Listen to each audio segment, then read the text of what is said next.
بات شروع کرتے ہیں بخاری شریف کے ایک نہایت ہی خوبصورت اور ایمان افروز واقعے سے۔ یہاں میں چھوٹا سا ایک مدنی پھول دے کر آگے نکل جاؤں گا۔ عقل مندوں کے لیے اشارہ کافی ہے کہ جناب کرٹیسزم کرنے والے جنہوں نے نہ قرآن پڑھا نہ حدیث پڑھا، اگر کوئی واعظ، اگر کوئی عالم، اگر کوئی مبلغ اپنے بیان میں کوئی واقعہ سنا دے تو کہتے دیکھو بھائی یہ واقعہ سناتے ہیں، قرآن حدیث کی بات نہیں کرتے۔ اللہ کے بندوں، قرآن واقعات سے بھرا ہوا ہے، احادیث واقعات سے بھری ہوئی ہیں، اور واقعات سنانے کا مقصد یہ ہے کہ بات اگزامپل سے جلدی سمجھ آ جاتی ہے۔ تو آج میں اپنی طرف سے نہیں، بخاری شریف کا واقعہ سنانے جا رہا ہوں۔ نبی پاک علیہ الصلوۃ والسلام نے بتایا 3 دوست تھے، وہ سفر پر گئے، اور جب سفر پر گئے تو انہوں نے دیکھا کہ راستے میں رات ہو گئی، تو انہوں نے ٹھہرنے کے لیے کوئی جگہ تلاش کرنا شروع کی۔ آج تو بڑا ماڈرن زمانہ ہے، ہم کہیں ٹریول پر جائیں، بائی روڈ جائیں، دنیا میں کہیں بھی ہوں، رات گزارنی ہو تو موٹیل، ہوٹل یا کوئی نہ کوئی ریسٹ ہاؤس مل جاتا ہے۔ تو اس زمانے میں تو ایسا کچھ نہیں تھا۔ اس زمانے میں لوگ کہاں رکتے تھے؟ کوئی غار ڈھونڈ لیتے تھے، کوئی کیو ڈھونڈتے تھے اور وہیں جا کر رات گزار لیتے۔ ایسا ہی کیا، وہ تینوں دوستوں نے ایک غار ڈھونڈا، صفائی کی اور کہا یہاں رات گزارتے ہیں، صبح پھر ٹریول جو جرنی ہے وہ آگے چلائیں گے۔ اب کیا ہوا؟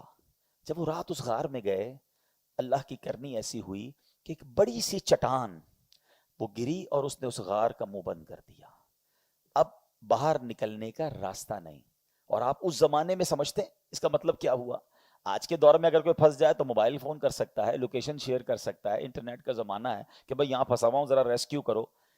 اس زمانے میں ایسا ہونے کا مطلب یہ تھا کہ لائف از کلوز ناؤ، ختم، اب بھوکے پیاسے مرنا ہی ہے، کسی کو پتہ ہی نہیں ہم کون سی جگہ پر ہیں، کون بچانے آئے گا۔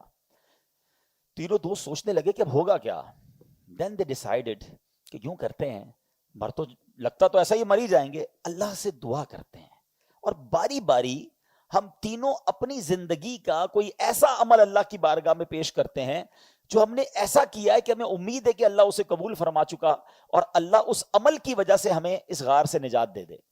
پہلے دوست نے ہاتھ اٹھائے اور ہاتھ اٹھا کر دعا کرتا ہے کہ یا اللہ، ایک بار ایسا ہوا کہ میرے خاندان میں ایک لڑکی تھی، مجھے وہ پسند بھی بہت تھی، اور ایک بار اس لڑکی نے مجھ سے مدد مانگنے آئی، اس کو کسی پرابلم میں وہ تھی، مجھ سے کوئی قرضہ وغیرہ لینے آئی، تو مجھ پر شیطان غالب ہو گیا۔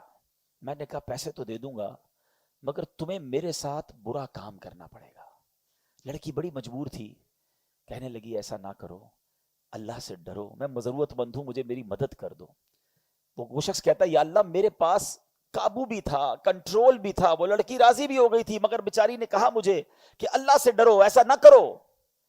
اے اللہ، اس وقت میرے دل میں تیرا خوف آیا، مجھے کوئی دیکھنے والا نہیں تھا، اے اللہ فقط تیری رضا کی خاطر میں نے اس لڑکی کو چھوڑ دیا۔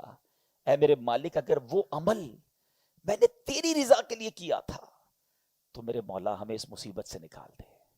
وہ چٹان جو ہے وہ تھوڑی سی آٹومیٹکلی اللہ کی رحمت سے سرک گئی، مگر اتنی نہیں سرکی کہ وہ یہ تینوں دوست جو ہیں یہ باہر نکل سکیں۔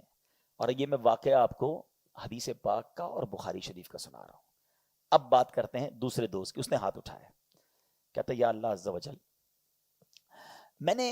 میں جنگلوں میں لکڑیاں وغیرہ کاٹنے جاتا تھا، اور جب وہاں سے لکڑیاں کاٹ کر کام کاج کر کے رات دیر سے آتا تھا تو میں اپنے والدین کو سب سے پہلے بکریوں کا دودھ نکال کے پیش کرتا تھا، اور اس کے بعد میں اپنے بچوں کو دودھ پلاتا تھا۔ اللہ، ایک رات ایسا ہوا کہ میں آیا، رات کو دیر ہو گئی، دودھ نکالا، ماں باپ کے قدموں میں گیا تو میرے والدین سو گئے تھے۔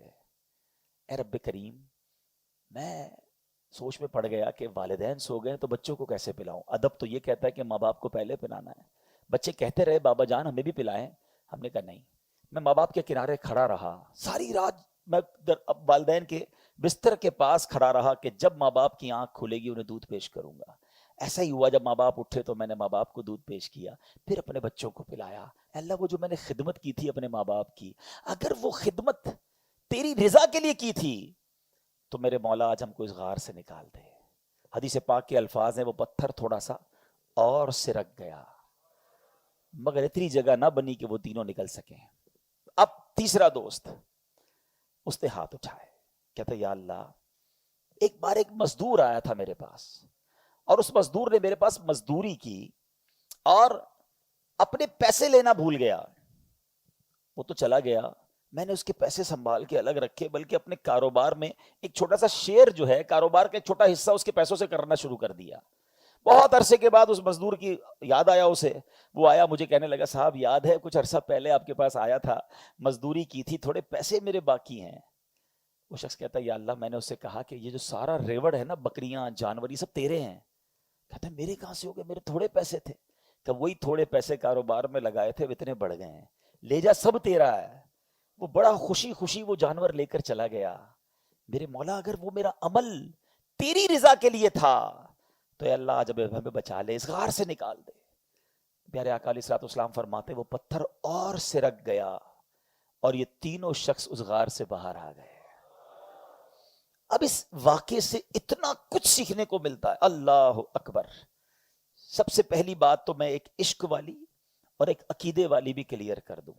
بہت شیطان ہے نا، مسکنسیپشنز بڑے کلیئر ڈالتا رہتا ہے دماغ میں۔ ان تینوں لوگوں نے اللہ کی بارگاہ میں اپنے نیک عمل کا واسطہ پیش کیا، ایسا ہی ہے جو انہوں نے خود کوئی نیکی کی تھی اس کا واسطہ، اس کا وسیلہ اللہ کی بارگاہ میں پیش کیا۔ اور یہ واقعہ سنا کون رہا ہے؟ نبی پاک علیہ الصلوۃ والسلام۔ کس کو سنا رہے ہیں؟ صحابہ کرام کو۔ کون سی کتاب میں ہے؟ بخاری شریف میں، ٹھیک ہے۔ اگر یہ کام ٹھیک نہ ہوتا، اللہ کی بارگاہ میں وسیلہ پیش کرنا درست نہ ہوتا تو میرے آقا بیان نہ فرماتے۔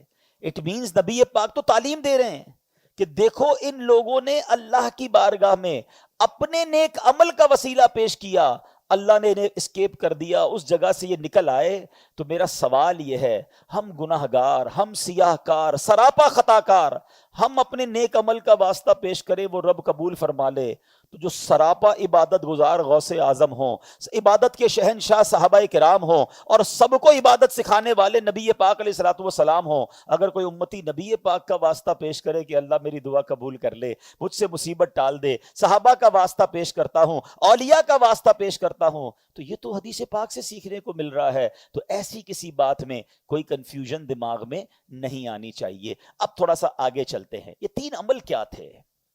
یہ تینوں عمل بڑے امپورٹنٹ ہیں اور بڑے ریلیونٹ ہیں ہم سب سے۔ پہلے نے کیا کیا؟ اکیلا تھا، گناہ کا موقع تھا، کوئی دیکھنے والا نہیں تھا، مگر کس لیے گناہ نہیں کیا؟ اللہ دیکھ رہا ہے۔ یہ تقویٰ ہے میرے میٹھے اسلامی بھائیوں، یہ وہ پرہیزگاری ہے جو مجھے اور آپ کو سیکھنی ہے۔ اور یہ جو اس نوجوان کا جو واقعہ ہے، یہ بہت سارے نوجوانوں کے لیے درس ہے۔ آج کل لوگ ملک بدل کر جاتے ہیں، یار وہاں چلتے ہیں ذرا، وہاں غلط کام کریں گے، یہاں تو جاننے والے ہیں نا، یہاں کوئی دیکھ لے گا، فلاں ملک چلتے ہیں، فلاں علاقے میں چلتے ہیں، اس اپنے محلے سے باہر چلتے ہیں، کیا وہاں اللہ نہیں دیکھ رہا؟ سیکنڈ جو دعا تھی، اس بندے نے کیا کیا تھا؟ ماں باپ کی خدمت کی تھی۔ کیسی خدمت کی؟ کہ اپنے بچوں سے پہلے ماں باپ کی خدمت کرتا تھا۔ ماں باپ کی جو خدمت ہے نا، اللہ اکبر، یہ بہت بڑی نیکی ہے۔ اے وہ خوش نصیب بچوں جن کے ماں باپ زندہ ہیں، یقین کرو یو آر سو لکی ہے۔ اب تو ماں باپ سے ملنے کے لیے بہت سو کو قبرستان جانا پڑتا ہے، ایسا نہ کرو، یہ ہے تو ان کی خدمت کر لو۔ تیسرا وہ شخص جس نے دعا کی، اور وہ کیا دعا تھی؟ اس نے کیا کیا تھا؟ اس نے امانت جو ہے وہ پراپر واپس لوٹائی، بلکہ اس میں انہانس کر کے اور بڑھا کر لوٹائے۔ ادھر حال کیا ہے؟ ارے وہ بھول گیا نا، ٹھیک ہے بس ہمارے ہو گئے حساب میں، اس کو یاد ہی نہیں آ رہا، یاد نہیں آ رہا تو پھر تو اپنے ہی ہو گئے نا۔ استغفر اللہ۔ آپ یاد رکھنا، یہاں دے دو، جس نے یہاں کسی کے دبائے ہیں نا، وہاں نہیں دے سکے گا۔